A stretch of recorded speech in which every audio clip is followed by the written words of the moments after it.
Sa bahay na ito nakatira ang isang pamilya. Halos tagpi-tagpi na ang kanilang tahanan. Puro tela at mga trapal ang nakapalibot rito. Ang ina ng tahanan ay hindi na daw makakita, ni mukha daw ng kanyang mga anak ay hindi niya maaninag. Sa kabila ng mga ito, pilit niya pa rin ginagawa ang mga gawaing bahay para maitaguyod at maalagaan ang kanyang mga anak.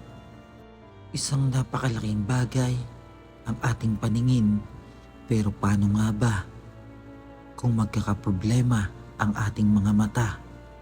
Kung kaya't isa ito sa mga dahilan kung bakit hindi nakakapagtrabaho ang ina ng tahanan, dahil sa problema sa kanyang paningin.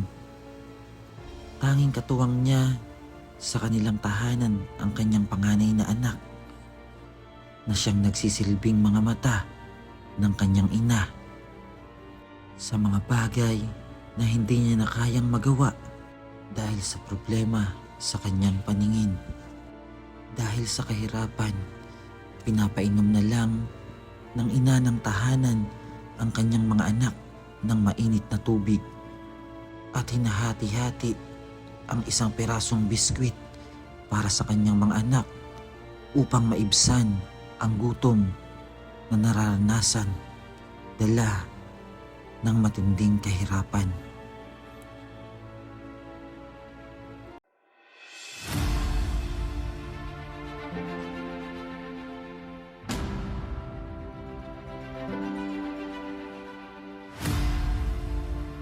Uy, parang nakakahilo dito. Ayan, dumadaan po kami sa hanging bridge. Dito po kami sa... Ano ba lugar to? Montalban? Montalban, Rizal. Ayan o. Parang nakakatakot. Parang nakakahilo dito. Nakakahilo po. Ayan. Ito mo yung daan. Grabe.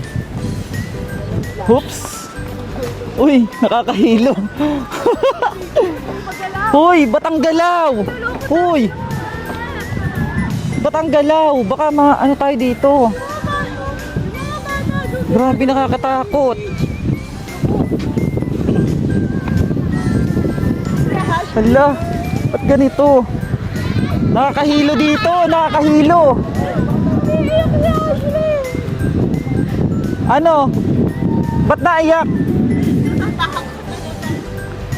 Po kasi kami sa hanging bridge. Eh, grabe. Ang taas. At naiyak si Ashley. Hoy!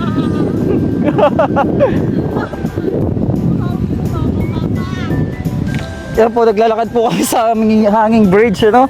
Naiyak si Ashley. Natatakot. Nakakatakot naman po kasi talaga eh, oh, nag-uuga-uga. At meron po kaming iba-vlog dito. Sa Montalban po kami ngayon. Nakakahilo. Grabe. Nakakahilo dito.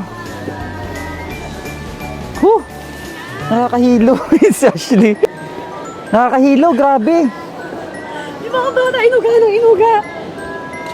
Nakakahilo. Pagod na to. Ba't naiyak yan? Ha? Ano nangyari sa'yo?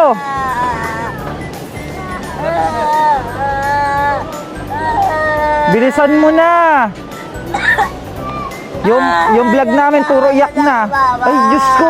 Uy, tapos na. Andito na, oh. Ano? Tapos na. Oh. Paano inuga-uga? Press TV. Oh. Kami rin, ayaw na rin namin. Ang ganda, oh. Grabe, ganda. Ayaw na rin naman namin. Hala. Ano? Pagod na, no? Iwan ka na lang dito. Ha? Ha? Nakakatakot, no? Ilang step to? 130 step na hagdan. 130 pa daw to. Oh. 130 step. Maubusan tayo dito ng hininga. 130 step to. Wala. Wala na kami. Let's go. Ayoko na. Ayaw namin. Una na kayo. Layo. Grabe. Bakit pa kami? 130. Pagod ako. Kaya pa. 130 step po. Akyatin namin. Wala, nagpahinga po muna kami. 130 step. Madam niya. Support niyo po. Tres TV. And Grabe, 100 steps. Hinihingal ako. hingal, no? Ano kaya pa? Sa wakas, nandito na. Bot ng bigas, oh. Grabe. Meron pa daw. Meron pa daw ulit. 230 pa. Ayaw pa yan.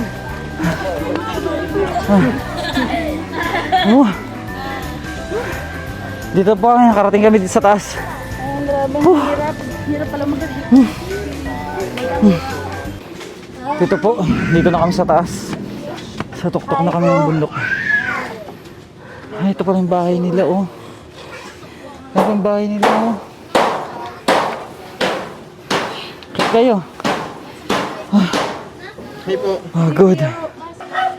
Yan, good afternoon po mga kababayan at pinuntahan po tayo dito sa Montalban. Isang pamilya po na nilapit sa atin para kung sakali po makatulong tayo sa kanila dahil sobrang hirap po ng kanilang pamumuhay. Tara po at papasilip po namin sa inyo ang kanilang tahanan. Ito po yung kanilang tahanan at ang bahay nila, napaka talagang malapit ng masira. Puro po yung nakatagpo na lang, mga tela. Oh, mga tela nakatagpo. Sila. Hello po, magandang hapon. Ayun pala sila ate. Ito pala yung mga bata. Pwede mo papasok, te? Ano tayo? Tara, pasok tayo. Ricky Vlog po, yung ating cameraman. Pasensya na po. Okay lang po, sanay po kami. Oh, layo na sa inyo ate. Kaya nga po hindi ako kababae kasi Ayan, at pasok ka dito, Ricky Vlog. Ayan, sila pala yung pamilya, At tingnan nyo po yung palagayan ng bahay nila. Ayun pa. Grabe yung tahanan nila. Pakita mo yung nila. Oh, grabe. Oo, ba't puro sapot ang bahay nyo ate? Ayan, kabitan natin si ate ng paupo. Kasi may anak daw po kayo may sakit. ito po, manilagnat po siya. Ilagyan lang kitang camera, te, ha? Ay, camera. Ano pala, sound. Apo. Kamusta po ang buhay niyo, ate? Ito po, ang hirap po ng buhay. Katulad niyan, sabay-sabay po sila nagkakasakit. Bakit may sakit? Ito po, may sakit po sa puso. Ah, yung isang bata? Opo. Ito Yung po, iba? may lagnat po ngayon. Inabot po ng 40.9 kanina. Yung Ngayon, okay na siya? Medyo okay na po. Tapos ito po, may lagnat din. Kami lang po, paggabi po, kami lang, wala po yung asawa. Bakit nilalagnat ang mga anak mo? Hindi. Siguro po, dahil po siguro sa panahon din po siguro, hirap din po ako kasi hindi po ako gaano Malamok ba dito? Opo, malamok po Baka pagka. na-dengue na yung anak mo. At yung mata nyo, hindi kayo nakakita? Bakit po? Opo, kasi sobrang taas na po ng grado ng mata ko. Inabot na po ng 1,750 po. Nung huling check-up ko po, dyan po sa medical mission, wala na daw pong pag-asa para luminaw yung mata ko. Asan po ba ang asawa nyo, ate? Ano po, nasa Las Piñas po siya ngayon po. 2 weeks na po siyang hindi nakakauwi kasi pag umuwi po siya, problema pa po pamasahe. Naghanap po siya ng ma-extra Pero po ng nagpapadala trabaho. Minsan po, nagpapadala po. Minsan, wala po talaga. Yung anak mo may Hirap sakit po sa talaga. puso? Opo, ito po, hindi po namin napapacheck Nag-aaral po up siya? Opo, nag-aaral po. Grade 5 Grade po. na po? Grade May 5 sakit ka po. sa puso, be? Anong pangalan mo? Anika po. Anika. Ikaw, boy, anong pangalan mo? Nag-aaral sila lahat? Opo, ito pa lang po. Hindi po po nag-aaral. Ano pangalan mo, be? Oo, bali yung asawa nyo nagtatrabaho sa malayo. Tapos, kayo lang nandito, pamilya? Opo, kami lang po dito pag gabi po yan. Ganyan po. Init, grabe. Opo. Mainit. Ang layo pa lang sa inyo. Opo, akyatin pa po. Bali, ate, Pag asawa mo hindi nakapagpadala, paano kayo nakain? Yun, tinitipid na lang po namin kung anong meron kami. Minsan, 2 araw, 2 beses na lang po kami kumain sa isang araw po. 2 beses sa isang araw? Minsan wala. Wala kayong pagkain? Minsan po, wala. Binibigyan lang po kami ng kapitbahay. Binibigyan lang kayo? Opo, ng bigas po minsan. Bibigyan kami ng 50, pambili po ng pang-kapi-kapi po, gano'n. Buti may mga kapitbahay kayo na Opo. mabait. Kung ilalarawan, gaano kahirap yung buhay niyo? Sobrang hirap po. Kasi iniisip nila, minsan may trabaho, minsan wala. Ginagawa ko na lang po dahil wala kami pambiling kape. Pinapainom ko na lang po sila ng mainit na tubig. Sabi ako sila bago pumasok, kahit mainit na tubig, lalaman na siguro. Mahalaga mainitan yung tiyan nila bago pumasok sa eskwela. Kasi alam kong gugutumin sila dahil wala silang baon. Minsan natutulog kami, wala kaming kinain. Minsan sa isang araw, siguro mga 1 o 2 beses na lang kami nakakakain sa isang araw. Minsan bigay pa ng kapitbahay. Hindi po, katulad po niyan, yung bahay po namin, hindi ko alam kung kailan na lang po, biglang babagsak na lang po. Siguro, Kaya nga, kasi yung bubong po namin, tinali na lang po kasi bumagsak na po yan noong nakaraan. Bali yung mga anak mo, may binabaon sila? Pag napasok Okay sa lang school? naman po sa kanila pumasok minsan, walang baon. Sanay naman po sila Hindi malamang napasok ang mga anak mo nang walang kain minsan. Minsan po, kape, ganun, kape lang, laman ng sigmura nila. Ganun po, eh. Grabe yung kalagayan ng buhay niyo dito. Nakakaano po yung kanilang bahay dahil parang gigiba na po. Tabingi na po, tabingi na nga po. Ang tanging dingding lang po nila mga kumot. Trapal ba yun? Trapal, Mga tela po. tela, tapos mga maraming agiw at nabubulok na yung mga ibang kahoy. Hindi ko rin po kasi malinis yung mga ng gagamba, hindi ko na po kasi makita. Ganun kalabo ang mata mo ate. Kami nakikita mo pa kami? Maliwanag po, pero yung mukha po hindi ko na po makilala. Hindi mo kami makilala. Kaya po, pag lumalabas ako, hirap na po, nagpapaakay na po ako sa anak ko po. Pag Sino lumalabas yung anak po, mo pwede makausap dyan? Nakakausap ba yan ng mga bata? kausapin ko, ito po, panganay ko po. Yan ang panganay mo? Opo, yan po. Boy, halika lapit ka dito. Usapin natin yung anak Kasi mabait po yan. Minsan nagngangalakal po yan siya. Binaabot niya sa akin para po may pambili kami ng bigas po. Nangangalakal ka? Ilang taon ka na? Ano po? 12. 12 po. 12 ka pa lang. Pero nagagawa mo na yung ganun para may tulong ko sa magulang mo. Kano kinikita mo sa pangangalakal? Kasi 100 po. 100, tapos binibigay mo kay mama mo. Opo. Gano'ng kahirap yung buhay niyo? Hindi ko po masabi.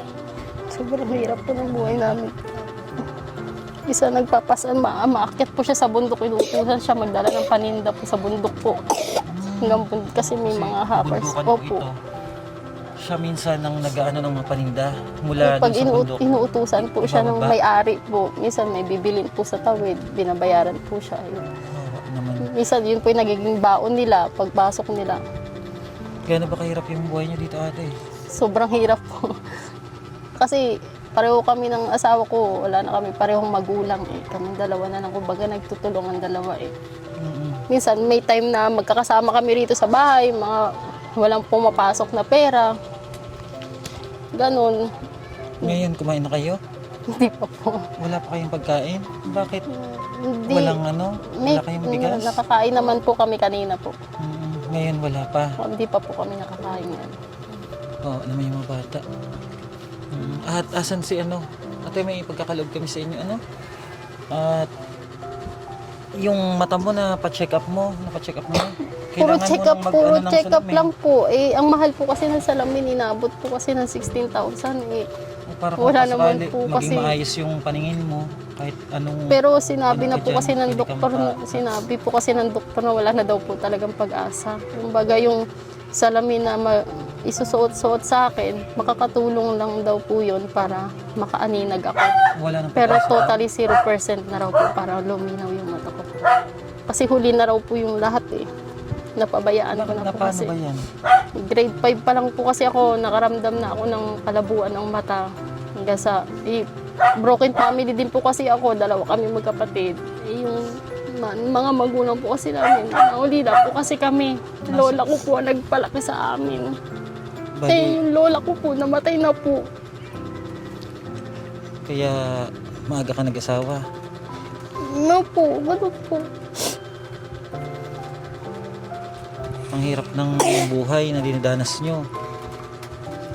Paano yun ate pag ano, kung sakali yung asawa mo, minsan sa trabaho, ayun, hindi siya nakakauwi sa inyo. Hindi po siya nakakauwi. Kasi uwi po siya, isipin niya po yung pamasahe niya. Pabalik dito, Opo. tapos pabalik na naman doon. Opo, kaysa iuwi niya pa po, ipapadala niya na lang po sa amin yun, kaysa ipamasahe niya pa po. Naman po yung pamilya nila. Grabe po yung kalagayan nila. Sobrang nakaawa yung ano nila, pamumuhay dito. Thank you sa naglapit kay Ma'am Darna G. Ano? Ikaw, ate no? Ano pangalan mo, te? Mikaela po. Si Mikaela. Siya po yung may-ari po ng cellphone po na ginamit ko po kanina. At naawa ka sa kanila, kaya nilapit mo. Bakit ano bang nakikita mo sa buhay nila? Sobrang hirap po. Talagang ano, Opo. kung mahirap. Minsan po yun, bigas po na kinakain namin galing po sa kanila po. Salamat ha. Tapos yung ibang school supplies po ng anak ko, siya po yung bumili po. Kaya siya po, yung pera niya po na nag-aaral. Nag-aaral pa po yan siya, pero pinili niya pong maabutan yung mga anak ko ng pang-school supply. Kasi muntik na po hindi makapasok po yan ng pasukan kasi wala po talaga kami pambili. Ganyan ate, may mga nakakapanood sa atin, mga followers natin, subscribers, mga kababayan natin sa ibang bansa. May nais ka bang panawagan sa kanila? Sige. Sana po matulungan po kami pagpagawa po ng bahay po namin. Kasi hindi ko alam, mamaya bigla na lang po kami bagsakan ng bahay po namin. Wala pa po kaming kasama dito. Wala po, kasama po kami lang po ng mga anak ko. So, hirap na po kasi ako sa paningin ko po. Hindi na po ako gaano makaaninag ng mukha ng tao. Hindi na po ako gaano nakakalabas. Nagpapaakay na lang po ako sa anak ko. Mga anak ko po, mga sakitin pa po. Ano po ang panawagan Sana ni ate? matulungan niyo po sana kami para sa mga anak ko, lalo na po yung babae ko may sakit sa puso. Hindi po namin napapacheck up. Wala Wala mo po. ate at ang Panginoon natin nakatingin lang yan sa atin. Ano? Hindi po ako nakakalimot magdasal. Malay mo. Opo. Malay mo isang araw may dumating na tao para makatulong sa atin. Ano? At nandito kami te, ano? May papaabot kaming tulong sa iyo. Sana makatulong to at pagpasensya mo na. Okay lang po. Maliit lang to, Malaking bagay na po yung Oo. pagbisita niyo po sa amin. Nakita niyo po yung kalagayan namin. At grabe yung kalagayan niya talaga. Nakakaawa yung mga anak mo. At kahit pa paano, no, mapagsalusaluhan niyo to, yung pagkakaloob namin. Asan na? Ano? Ayan, dala ni, ano, ni Bano at saka ni Madam Mia. Ayan. Ito ate, pasensya na to ha. Maraming salamat At po. mag-pray ka lang, malay mo may pagkanto sa atin si God, ano. At ito, may tinapay. Sana makatulong to sa inyo para kahit paano may kain-kainin yung mga anak mo ha. Ayan, ilabas lang natin, ano. Mula po to sa ating mga followers at Opo. subscribers. Maraming salamat Thank po. you so much po sa inyo. Ayan, mga noodles. Salamat po. Para kahit paano may pagkain sila. At may dilata. Ayan, at saka meron kayong ano, bigas sa atin ha. Matagal na po sa amin mauubos siya. Mga sana makatulong to. Opo, malaking bagay po sa amin yan. Hindi na po mawawalan ng laman yung bigas. Wala pong kalaman-laman po Mag-pray ka lang ate ha. Opo. At huwag makalimot kay God. Oh, kain na kayo boy oh. Salamat po. Kain kayo oh. Oh, Ano kain na, sasabihin buksan nyo. Salamat daw, sabi ng anak niya. Sana makatulong to sa inyo ate ha. Opo. At hayaan mo, malay mo, may mga kababayan tayo, napakabuti ng puso, ano? Matulungan na kayo namin pa. Salamat. At mga kababayan, ito po yung kwento ng buhay nila ate, ano? At sana po, i-share nyo po and i-like yung ating video upang mas makatulong pa tayo sa mga tulad nila ng mga kababayan natin, ano? Thank you so much po at sa muli po, maraming salamat po sa lahat-lahat ng sumusuporta sa ating advokasya. Thank you so much and God bless po. Doon na po kami ate ha. Salamat Malayo po. pa kasi yung uwian Opo, namin. nabutan na po kayo ng pa. ulan. Oo. Kaya mo ate at sanay na kami dyan. And thank you Opo. so much ate. And Salamat God bless. po ng Ingatan mo yung marami. anak mo ha. Opo. Ayan po mga kababayan. Thank you. Maraming salamat po. And bye-bye po. Bye-bye na kayo te. Bye. Bye-bye po. Mag-thank you kayo na. Wala ka Salamat naman. po. Oh, mag-ingat lang kayo ha. Opo. Pasensya na po, takot po kasi sa tao po yung mga anak ko po. Okay lang. Opo. Ayan. Salamat po na marami and God bless Salamat mga po. kababayan.